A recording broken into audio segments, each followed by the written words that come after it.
નમસ્કાર મિત્રો, આપનું સ્વાગત છે આપની મનપસંદ ચેનલ પર। આજે આપણે બનાવશું કરકરી અને સ્વાદિષ્ટ સેવ।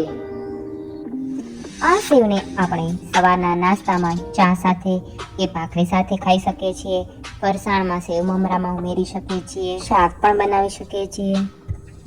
તો ચાલો બનાવવાનું શરૂ કરીએ ઘરની સ્વાદિષ્ટ અને હેલ્ધી સેવ। સૌપ્રથમ આપણે એક મોટા વાસણમાં ચણાનો લોટ છાણીને લીધેલો છે, જે 250 થી 300 ગ્રામ જેટલો છે। તેમાં આપણે સ્વાદ અનુસાર મીઠું ઉમેરીશું। હવે આમાં આપણે ધીમે ધીમે પાણી ઉમેરતા જશું અને હલાવતા જઈશું। લોટ એવી રીતે બાંધવો કે બહુ હાર્ડ પણ ન હોય અને બહુ સોફ્ટ પણ ન હોય, નરમ અને ચીકણો હોય તે રીતનો બાંધવો।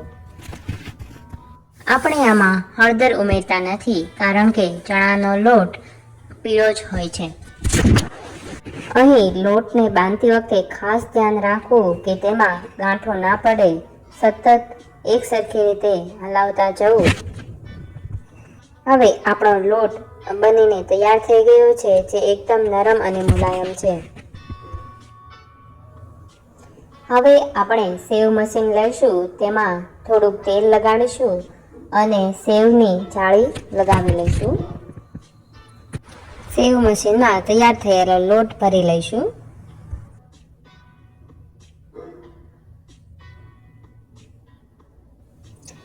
તેલ ગરમ થઈ જાય ત્યારબાદ તેમાં આપણે સેવ મશીન દ્વારા આ રીતે ગોળ ગોળ સેવ પાડીશું।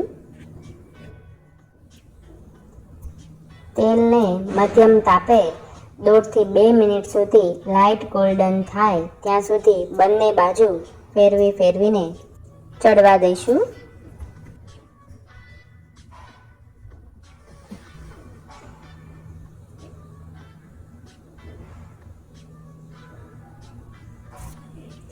અને બંને બાજુ ચડી જાય ત્યારબાદ આપણે તેને કાઢી લઈશું।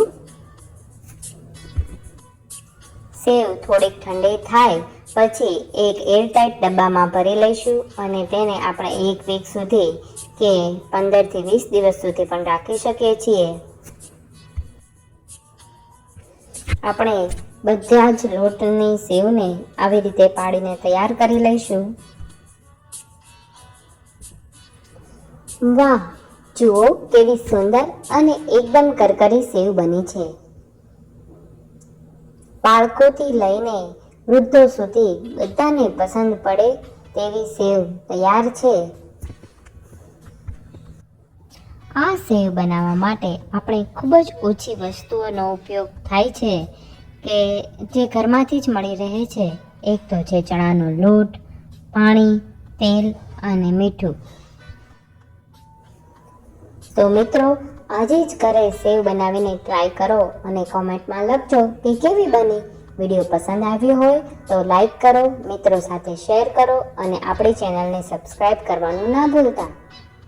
ફરી મળીશું નવી રેસીપી સાથે। આભાર।